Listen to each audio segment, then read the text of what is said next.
Allah menurunkan 4 kitab suci ke muka bumi. Tidak mungkin ia menciptakan sesuatu tanpa fungsinya. Sama halnya juga 4 kitab yang menjadi pedoman bagi tiap-tiap kaum.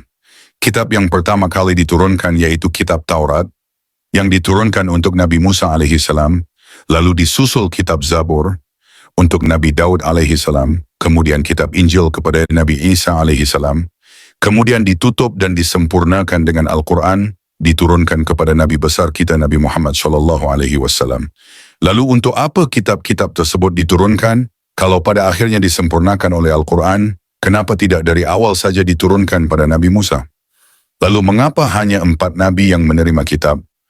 Kitab Al-Quran adalah kitab terakhir yang diturunkan oleh Allah kepada Rasulullah SAW sebagai penyempurna dan pelengkap kitab-kitab sebelumnya. Mengapa demikian? Nih gengs, Mimin jelasin.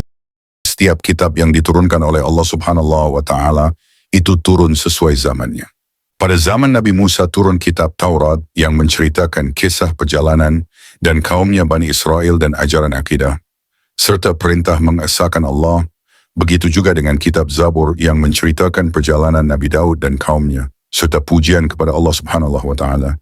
Kemudian disusul kitab Injil menceritakan perjalanan Nabi Isa, perintah mengesahkan Allah, membenarkan kitab Taurat dan ajaran-ajaran sebelumnya, serta memberitakan akan datang Nabi terakhir.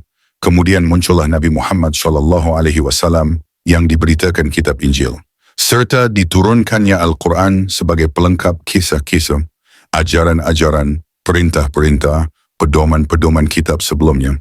Sebagai panduan kehidupan manusia, menceritakan kisah-kisah 25 Nabi terdahulu.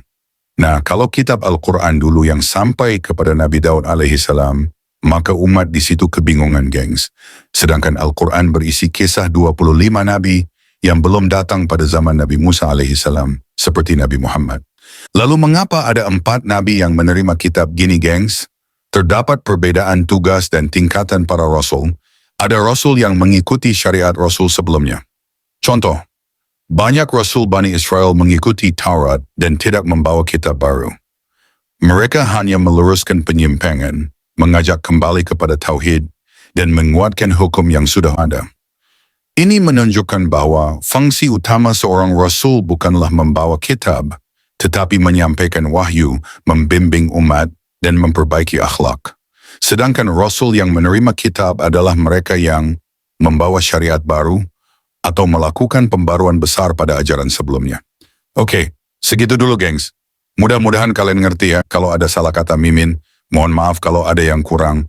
Boleh banget kalian tambahin di komen. Wassalamualaikum warahmatullahi wabarakatuh.